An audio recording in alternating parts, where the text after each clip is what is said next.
en este aula abierta a la cual ustedes están participando y están siendo alumnos de cada uno de los profesionales que aborda de una u otra manera. Lo que yo me adelantaba llega ahora, que es la clínica de forrajes para cerrar el aula y después ir a la parte del taller, a la parte práctica, a comenzar a ver cada uno de los implementos. La clínica de forrajes abordará silajes y heno. Para ello, invito, si son tan amables, de ocupar el centro de la escena el ingeniero en producción agropecuaria Fernando Opacac y el ingeniero agrónomo Fernando Clemente, ambos de la Cámara Argentina de Contratistas Forrajeros. Los Fernandos, por favor, a la escena, si son tan amables. El aplauso para ellos.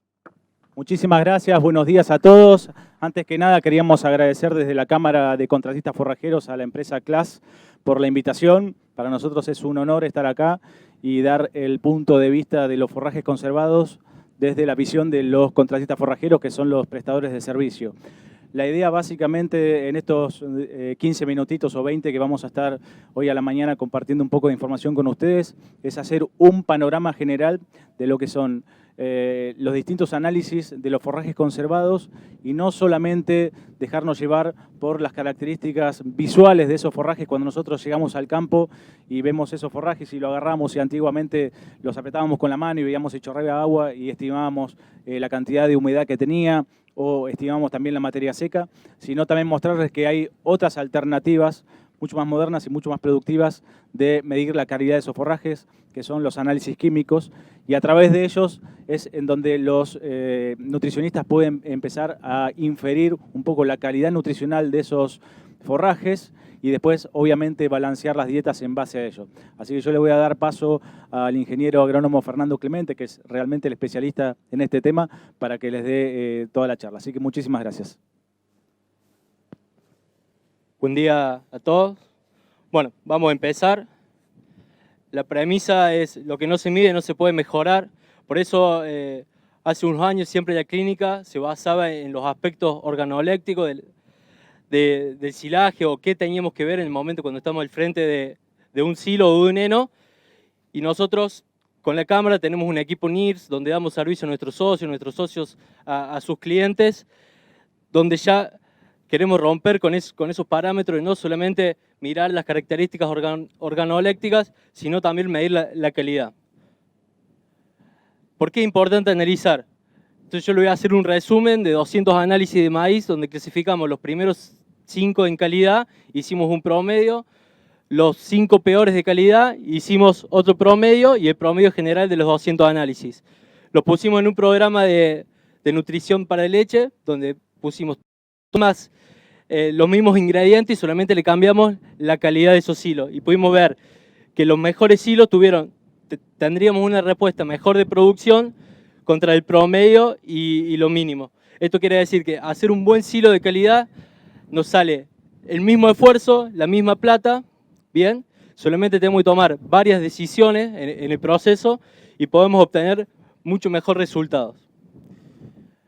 Existen prácticamente 2 métodos para analizar silaje y heno. Uno es a través de química húmeda, otro es a través de NIRS. ¿Qué significa NIRS? Es una luz infrarroja, refleja el material y según cómo refleja esa luz en el material me va a dar el resultado. Existen 2 tipos de NIRS. El NIRS que ven arriba es un NIRS de laboratorio, ¿bien? Donde la muestra se necesita secar, moler, para luego pasarla por ese NIRS. Y el NIRS, el AgriNIRS, como tiene la cámara, que es un NIRS donde la muestra se analiza húmeda tal cual, o sea, podemos ir en el silo, sacar una muestra y tener el análisis. ¿Qué es lo que tenemos que analizar en un forraje? Tenemos 2 tipos de parámetros, parámetros nutricionales y parámetros fermentativos en el caso del silo. Parámetros nutricionales en la materia seca, ¿bien? ¿Qué es lo que realmente va a aprovechar el animal? Proteína, almidón, que en este caso estamos hablando del silo de maíz. El silo de maíz es una fuente muy grande de almidón. Vamos así. Fibra detergente neutro, FDN. Bien. que esto es la pared celular, o sea, lo que me muestra esto es la cantidad de pared celular que tiene el material. Y es una limitante de consumo. A mayor FDN, bien, si yo tengo altos porcentajes de FDN, voy a tener una restricción de consumo. Y FDA, o sea, fibra detergente ácida, es la digestibilidad de esa FDN. El FDA incluye lo que es lignina y celulosa, que son componentes menos digestibles que la hemicelulosa. Lignina, ceniza, que son todos los minerales que tiene la planta, y si tenemos altos porcentajes de ceniza, significa, sobre todo en lo que es heno o silaje de alfalfa, significa que hay ingreso de tierra, como contaba Fede con el uso de los rastrillos. Minerales, podemos hacer una descripción de qué minerales tenemos, y el tracto bacterio, que es la grasa que tiene el material. Digestibilidad de la materia seca, como también estuvieron hablando en las presentaciones anteriores, o sea, de la cantidad de materia seca tengo que saber el porcentaje que realmente me va a aprovechar el animal. Bien, vamos a seguir. Y fibra de detergente neutro digestible. Hoy es una tendencia a nivel mundial, ya los nutricionistas no solamente se basan en la digestibilidad del alimento total, sino en la digestibilidad de esa fibra. O sea, nosotros tenemos que tener bajo porcentaje de FDN y ese FDN ser lo más digestible posible. Y la energía metabolizable del alimento. Esta es una descripción de estándar de los valores deseables de cada silo. Esto lo tenemos acá en el manual de la cámara, este cuadrito, así que si los que se quieren acercar, pueden después, una vez que terminen las charlas, poder pasar a retirar los manuales. Y los parámetros fermentativos, pH. Anteriormente, cuando no teníamos una descripción sobre todo del perfil fermentativo, solamente nos fijábamos los pH, pero a veces podemos tener pH un poquito más alto de lo normal, ¿bien? Y el perfil fermentativo fue perfecto. Eso se debe a la materia seca. Cuando tenemos porcentaje de materia seca altos, no necesitamos tener gran cantidad de ácido para una correcta fermentación. El NIDA, que es nitrógeno insoluble en detergente ácido, me indica si hubo un calentamiento. Esto sobre todo es muy importante en lo que es heno, y ese calentamiento me produce una desnaturalización de la proteína, o sea que esa proteína que yo tengo, si bien a lo mejor tengo altos porcentajes de proteína, esa proteína no está 100% disponible para el animal. Nitrógeno amoniacal, esto también es otro parámetro para ver cómo fue la fermentación en esos silos. Si tengo alto porcentaje de nitrógeno amoniacal, seguramente tuve fermentaciones clostridiales. Un buen indicador es ver la cantidad de ácido butírico que tengo, y esto también me produce una desnaturalización de la proteína. Y la concentración de ácido. Hoy ya tenemos análisis donde me dan los resultados del perfil de fermentativo, o sea, cuánto porcentaje tengo de cada ácido. Ácido acético, ácido láctico y principalmente ácido butírico y propiónico también. En las auditorías, cuando nosotros estamos frente a un silo, no solamente tenemos que mirar el análisis, sino también siempre es importante mirar la muestra que nosotros sacamos para ver si el análisis realmente representa lo que nosotros estamos viendo. Si vamos al frente del silo y ese silo está caliente, significa que hubo proceso de deterioro. Principalmente es porque hay ingreso de oxígeno. Ensilaje con presencia de hongo, también es porque hay presencia de oxígeno. ¿Qué pasa cuando entra oxígeno a la masa ensilada en los silos? Empiezan a activarse las levaduras, esas levaduras consumen el ácido láctico, lo que hace es se eleva el pH. Cuando se eleva el pH y hay oxígeno, empiezan a tener actividad los hongos me empiezan a consumir la materia orgánica, sobre todo azúcares solubles, generando calor, dióxido de carbono y agua principalmente, agua en forma de vapor. Ensilaje con olor a vinagre quiere decir que no hubo una buena fermentación. Ensilaje, cuando hay olor a alcohol es una fermentación acética. Cuando tenemos ensilaje con olor a leche rancia, o sea, podrido, esto pasa en los silajes proteicos, por ejemplo la alfalfa. Cuando hacemos una alfalfa muy húmeda, van a ver si van a sacar muestra, queda un olor, tenemos un olor podrido fuerte, Eso significa que hubo un proceso hubo una mala fermentación y sobre todo predominó la fermentación los Clostridium y dieron mucho ácido butírico. Bien. Y ensilaje con olor fuerte vinagre también es un indicador de una mala fermentación. Y en heno, ¿qué tenemos que ver? Que tenga color verde, ¿bien? Generalmente, o sea, tanto heno como silaje es un proceso de conservación. Y el material, cuando nosotros abrimos ese silaje, cuando vamos a dar de consumir ese heno, tiene que estar lo más parecido al material original. Por eso en un heno tiene que estar verde. Si vemos amarillo, generalmente en los henos almacenados al ambiente, o sea, sin ningún almacenamiento, en la capa de arriba lo vemos todo amarillo, ¿bien? Eso es porque hubo mucha radiación solar, o sobre todo en las andanas. La parte de arriba, si no movemos las andanas parejas, la parte de arriba queda toda amarilla. Marrón oscuro significa que hubo calentamiento. Puede ser que hayamos confeccionado húmedo y hubo un proceso de calentamiento y por eso lo vemos marrón oscuro. Y manchas blancas significan que hubo actividad de hongos. Otra actividad que hacemos en las auditorías es con las bandejas de Pentei. Vemos el procesado de grano, la uniformidad de picado, ¿bien? Y el tamaño de picado.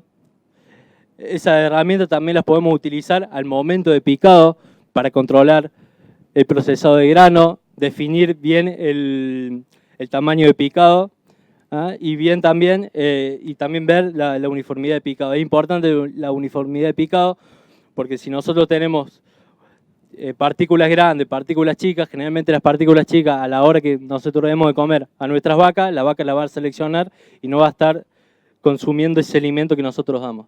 Monitoreo de materia seca de los maíces es fundamental antes de la cosecha, ¿bien? Sobre todo decidir el momento de la cosecha con el porcentaje de materia seca. Hay años, por ejemplo, en años secos nosotros vemos y pasa comúnmente que se empiezan a secar las hojas de abajo y parece que el maíz se nos pasa y se nos seca y cuando le hacemos materia seca, esto tiene alrededor de, no llega al 30% de materia seca, todavía hay tiempo de esperarlo y poder acumular almidón como hablaba Fede. ¿Cómo se hace este monitoreo? Se buscan 3, 4 plantas representativas del lote, se cortan al tamaño que nosotros, a la altura que nosotros vamos a picar, ¿bien? Se pasa por una chipeadora y ese material chipeado se mezcla bien las 4 plantas y se hace materia seca a microondas. Acá es importante saber que cuando nosotros medimos materia seca del cultivo, después si nosotros cosechamos un cultivo con 35% de materia seca, cuando nosotros después vamos al silo y sacamos muestra del silo, vamos a tener entre un 33% de materia seca. O sea, estamos perdiendo 2 puntos y medio aproximadamente lo que tenemos medido de materia seca desde la planta hasta el silo. ¿Y esto por qué se da? Porque en la primera parte del proceso de ensilado es un proceso de pérdida. Bien, las bacterias consumen azúcares solubles. ¿Y qué generan? Dióxido de carbono, calor y agua en forma de vapor. ¿Bien? Y ese vapor choca con toda la masa ensilada, se transforma en agua y eso me hace que me disminuya la cantidad de materia seca. Es muy importante tener en cuenta. Entonces, si nosotros queremos silo de 35% de materia seca, a la hora de decidir cuándo entrar al lote, mínimamente tiene que ser con un 37 y un 38 de materia seca, de planta. ¿Cómo se toma una muestra? ¿Cómo se toma una muestra? En un silo bolsa para mandar al laboratorio. De un silo bolsa sacamos las puntas, nos vamos 5 metros en cada punta adentro y armamos como si fuese un corazón del silo. Y ese corazón del silo lo dividimos en 3. Si lo podemos dividir en 4 mejor, pero mínimamente en 3. Y ahí hacemos 3 submuestras, juntamos esas muestras, mezclamos y mandamos al laboratorio. Es importante el etiquetado, ¿bien? De dónde viene esa muestra, si podemos ponerle la mayor cantidad de información mejor. La conservación es, si yo saco la muestra ahora en la mañana y voy directamente y la llevo al laboratorio, no hace falta ningún tipo de conservación. Si yo la voy a llevar mañana, es importante sacarle la mayor cantidad de aire a esa muestra y si la voy a llevar mañana, alcanza con ponerla en la heladera. Pero ya si voy a tardar más de un día, es importante poner en el freezer para luego mandarla. Bueno, la identificación. Y bueno, la cámara cuenta con con equipos para medir densidad. Nosotros le damos el servicio a los socios para hacer auditorías. Y bueno, siempre cuando nos propusieron esta clínica, generalmente antes las clínicas eran ver las características organolépticas de cada material. Nosotros acá trajimos material, el que se quiera acercar, podemos ver, hay silo de maíz húmedo, seco, silo de alfalfa húmedo, seco, van a poder, de todo lo que hablamos, lo van a poder ver, pero nosotros queremos destacar que sobre todo es muy importante analizar los forrajes conservados.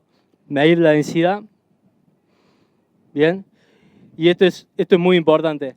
El 90% de los campos que nosotros recorremos, que vamos con los contratistas, cuando llegamos a los campos, y sobre todo en bolsas, vemos las bolsas rotas. Bien, y ahí tenemos pérdida. Nuestro mayor enemigo en el silaje es el oxígeno. Bien, entonces tenemos que luchar contra eso. Las bolsas se pueden romper porque están en el campo, pero es importante hacer monitoreos con frecuencia, si es posible 2 veces a la semana o 1 vez a la semana, y donde hay una rotura, ir y taparla. Bien, eso nomás. El que se quiera acercar, acá tenemos muestras, tenemos el NIRS, el que lo quiere ver, las bandejas de Pentei, y también están los manuales de la cámara, manuales técnicos, así que el que lo quiere se puede acercar un ratito antes de la dinámica. Gracias.